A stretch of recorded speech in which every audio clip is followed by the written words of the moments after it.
So,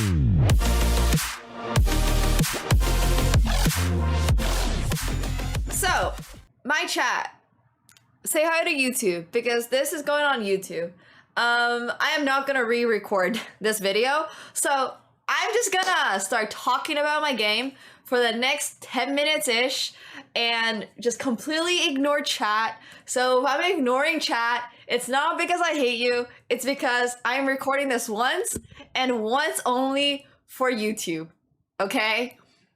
because I am not doing this twice. Yeah, I refuse to do this twice. And actually, honestly, very good point. I should probably turn off my WhatsApp, but I don't know how to turn it off, so it's fine. All right, let's go. We're doing this live. Imagine not watching this live. Exactly. All right. E4, C5. Okay, so I actually kind of predicted she would play C5. Okay, so this is the part where I start talking about my superstitions again and start talking about my dreams again. And I like to say I'm not a superstitious or like, you know, that kind of person, but I sort of am. So I kind of had a dream that she would play C5. So anyways, I kind of knew she was gonna play C5. And I actually prepared this line knight to c3 against her. I don't usually play knight to c3. I am very much a knight to f3 player. And if you ever have watched my stream, you would know this. I did not play knight c3. Knight to c3 is a closed Sicilian, and knight to f3 is the open Sicilian. So I played knight to c3. And after knight c6, the line I prepared with my coach, shout out to Miodrag Perunovic, is bishop b5. So he helped me prepare this line a little bit before the tournament. And knight d4, knight to f3, e6, castle. This is not exactly the Grand Prix. This is not the Grand Prix. The Grand Prix looks different. This is more like an Rossolimo-ish or a Moscow variation kind of thing. I don't exactly know the name, but it's not the Grand Prix for sure. So yeah, it is a newer line in the closed Sicilian. And this is one of the parts where I'm going to say, I think this entire opening course is available on Chessable. And this is going to be a shout out to Chessable because I am still feeling really bad about that one time a couple of months back when I said Chessable is a website on which you can learn chess. So this is me, you know, telling you guys, yo, you can check out Chessable. They're pretty cool. They have a lot of great opening courses. I'm really sorry for messing up that that ad from like, welcome, chess.com. Hello. Okay, so I guess this is no longer going on YouTube. But welcome everybody, thank you so much for the raid. Hello. We were currently just trying to record a YouTube video, but I don't think this is gonna work anymore. But I really appreciate the raid. As I was saying, this entire opening was, well, no, I want to say the entire opening. I played against Vaishali R, so her last name is Ramesh Babu. She is the sister, the older sister. Okay, no. Pragananda is her younger brother. And that is how I want to put it, because man, it's so frustrating. I feel so bad for Vaishali every single time when somebody's like, oh, Vaishali? Is that Prag's sister? Like, come on, man, give her some respect too. Aw, thank you so much. Big, I appreciate you. Thank you. You're awesome. I really appreciate it. Thank you. Yeah, that definitely rules out Big. Definitely not Big. Put some respect on her name. Exactly. But yeah, so this game was played on the 13th, which was like a little bit ahead. It was like 10 days ago. I came back from Sochi. I came back from my trip from Russia. But yeah, I was there in person. I was there when all the interesting, juicy drama that you guys don't get to see happen. But yeah, it's pretty cool. Anyways, so b3. Another line. This is all preparation. Bishop b2, knight to f6, rook e1, bishop e7, e5. this is something that my coach and I kind of looked at together. So I lost a 100-meter race against Fabi. Yes, I'll include that in my Sochi Adventures videos as well. But anyways, d takes e5, knight takes e5, knight takes e5, rook takes e5. So I mean, this position isn't like anything super special. It's just like a comfortable-ish position where I have my bishops aimed at my opponent's king, and I have like the possibility of potentially attacking her king in a couple of moves. But I screwed up pretty badly because this is the part where, oh my god. So, okay. I'm pretty close with my coach. He's known me for like the last like 10 years or so. My coach is Miodrag Perunovic. He's pretty cool. He's on YouTube as well, and I think he's occasionally streaming the Chessbrad channel if you guys don't know him. But he's a international master from Serbia. Anyways, that's coach reveal. But yeah, so yes, the butcher, exactly, the butcher.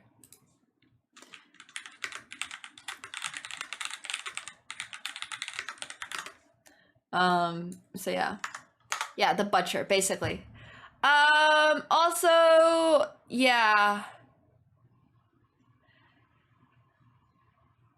when I lost, I didn't respond to him for like a couple. So I didn't tell him I lost, right?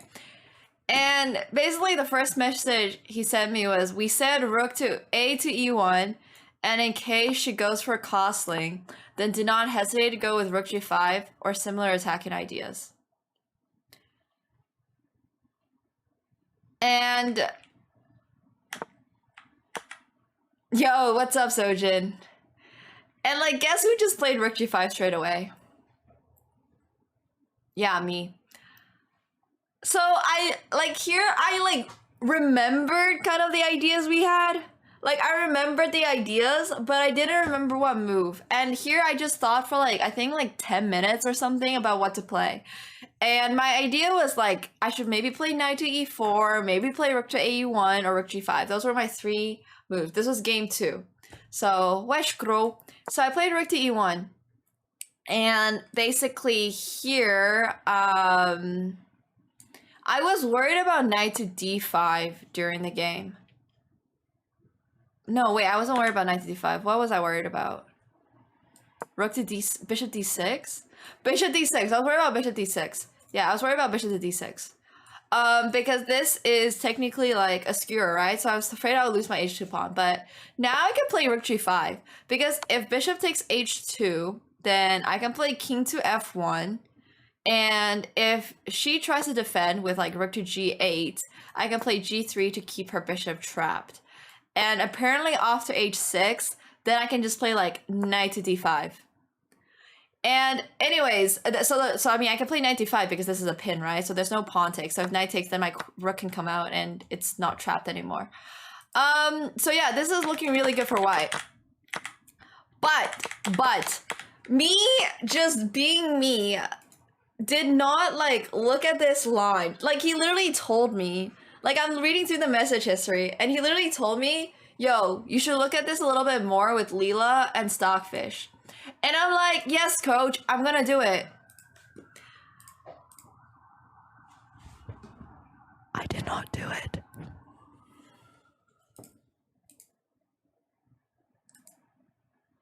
So yeah.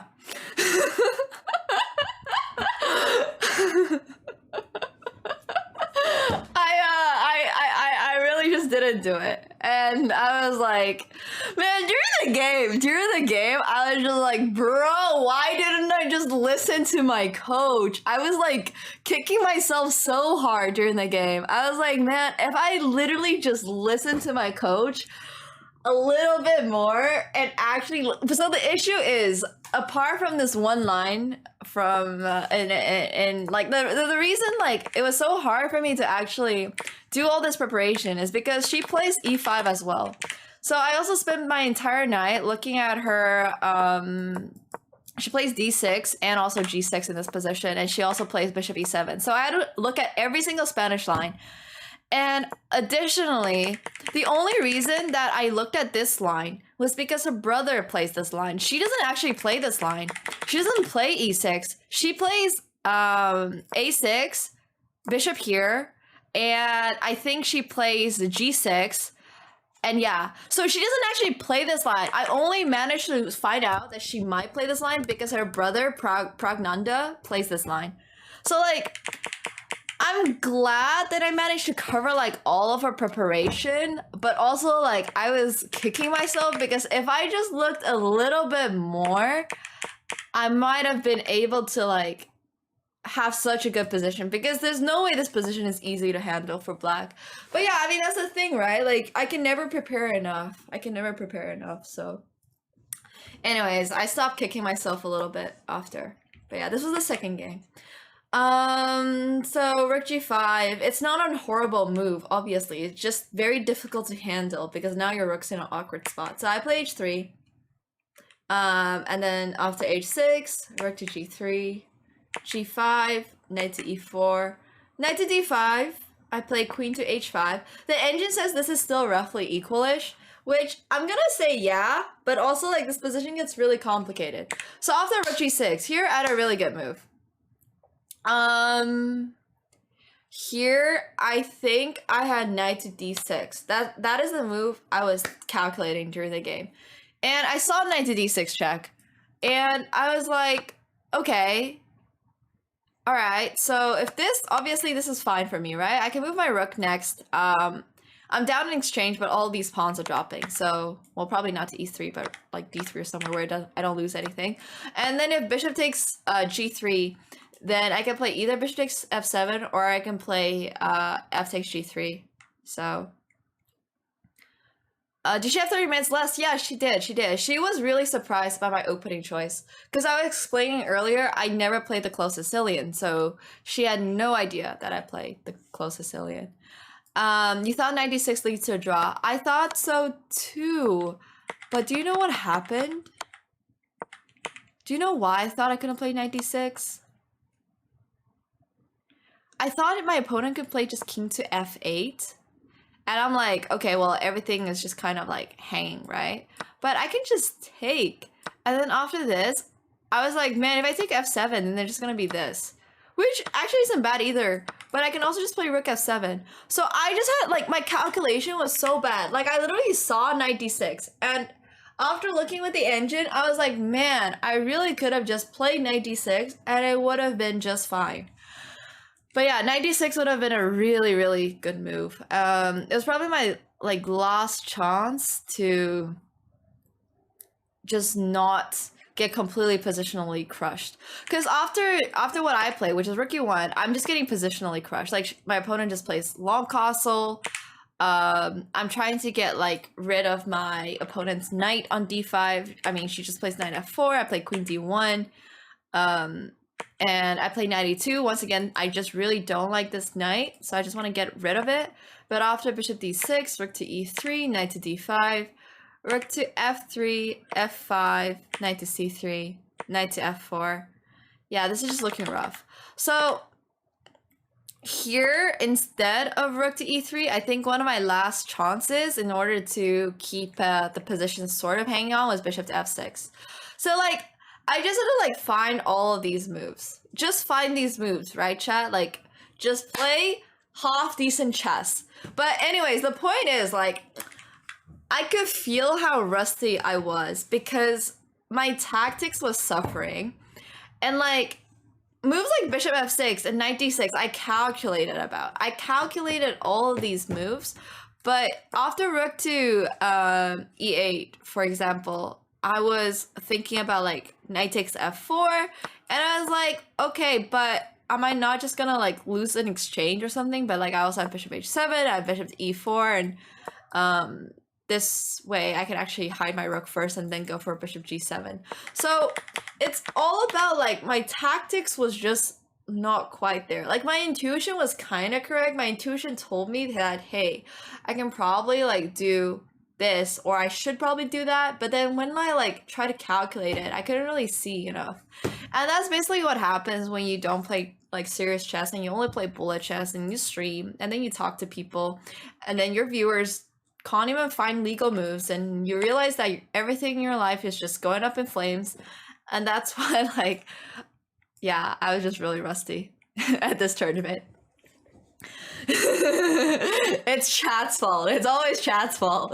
No, I'm joking. I mean, obviously, I should have, like, played over the board classical games before, but it's a little difficult to do that when you're streaming full time. I should have played, like, I should have just gone and played like World Open or whatever, or I played a tournament in Europe or something like that. Anything would have helped. Anything would have helped. But yeah, just going into chess like without any warm up, just go and play again. Realizing it's not 1 minute chess, yeah, definitely makes it difficult. So no, but streaming is definitely not one of the best things to do if you're trying to still play competitive chess. Which it's not like I didn't know about, but I mean this position just so lost. Like she's just up a bishop and I just resigned. So after not seeing bishop f6, I mean the position was just totally over. And it's fine. I was really sad at the end of this game. I was really sad. But I wasn't sad because I lost. I was sad because I didn't play to the best of my ability. Cause I don't like I've gotten over losing. Like I have lost a lot of games in my life.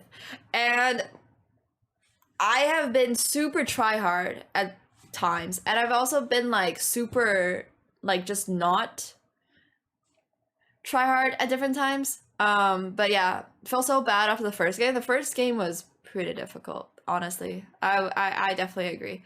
The first game was a little bit complicated, but yeah. Thank you for watching the World Cup recap of my round 2 game. I know it's a little bit late. I definitely had a little bit of trouble finding the motivation to analyze the loss, but I hope you enjoyed. And if you did, make sure you're clicking the thumbs up button and as well as subscribing to the channel.